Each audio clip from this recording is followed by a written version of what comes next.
something for youngins who tryna reach goals. And still can't stop, won't stop. Did the puffy with the bob, smell the roses, no capping, not done a lie, baby.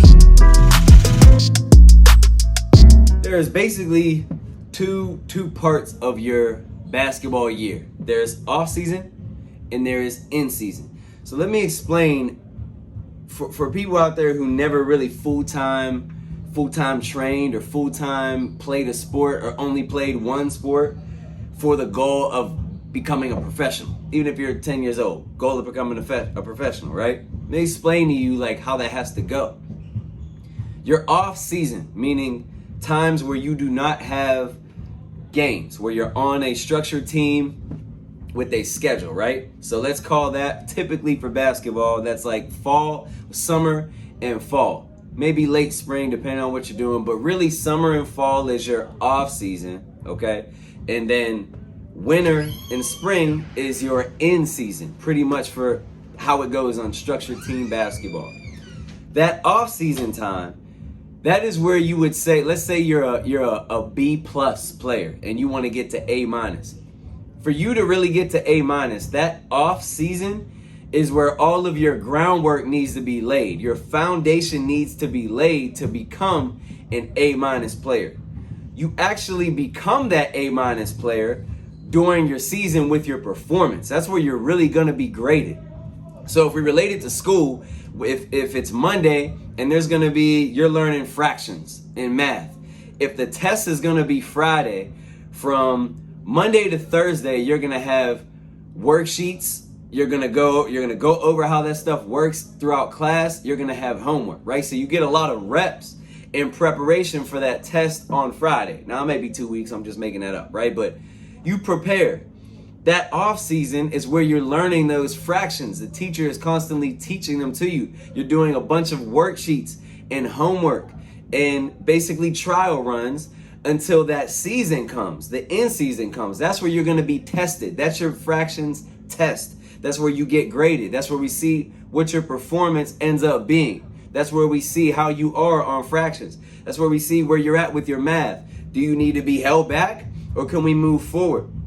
So all of your grind work, your hard work, your shitty hours of doing all the hard stuff, of sweating, of being tired, of forcing yourself to do stuff, of getting all of the repetitive stuff beaten in your ear, that all has to come in the off season. So now if we relate this to your average middle school player or elementary school player, usually those kids, let's take the ones, by the way, I'm usually only ever talking to basketball first kids. So let's take the basketball first kids who also do play other sports and are going to be on vacations or whatever they got going on.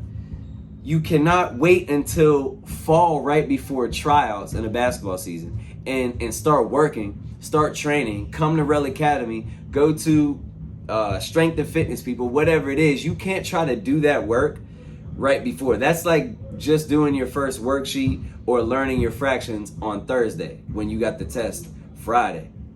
That's not gonna work.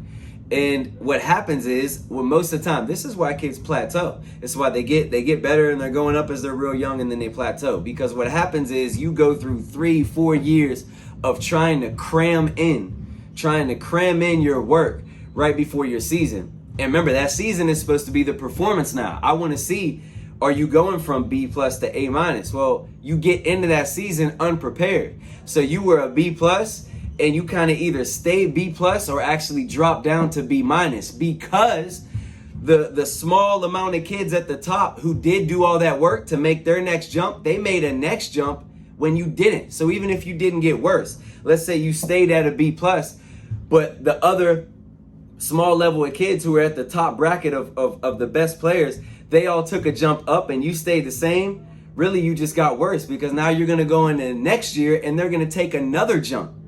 And if you take another jump, you're still behind. So you have to put all of that work in the off season. So it's summertime right now. It's like July 12th, I believe, right?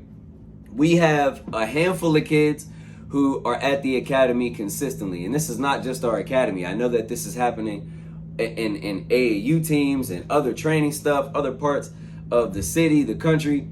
These trends go this way. The kids who are basketball first and we know really love basketball, even if they're not good players, you can just see it all in their demeanor that they really love it. They are here. They are here putting in their work. They're trying to make that next jump. Then you have like this other handful of kids who are pretty good athletes and do play numerous other sports, but still think that basketball is their first sport. You know, they're not gonna, I bet we won't see them until like October, and basically right before their tryouts.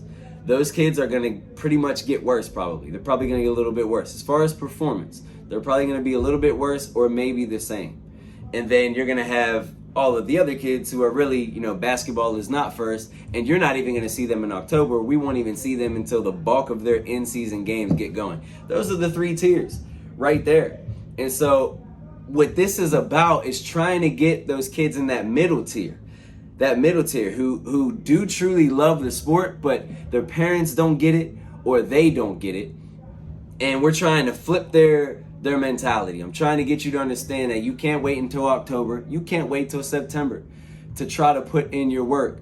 That has to be done right now, all through this summer. By the end of August, you need to pretty much be a polished version of yourself, ready to go in competition and see how it goes. Now, you're going to have bumps in the road, and so throughout the season, throughout the winter basketball season, kids trickle in here, and you're kind of like fine-tuning. We're not trying to fix a jump shot. We're maybe showing you spots in your plays where you can get the jump shot off. We're not trying to add more moves to your bag. We're trying to just show you where the spots are, where you're not using the moves, where you could be using them.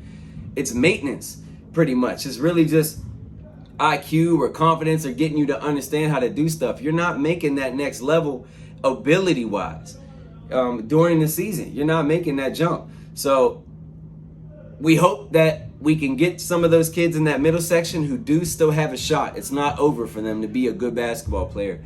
We got to get that. You need to understand right now, you know, and if you don't get it this season, you got to get it next season. You cannot wait until fall to try to prepare for your upcoming winter basketball season. It's too late.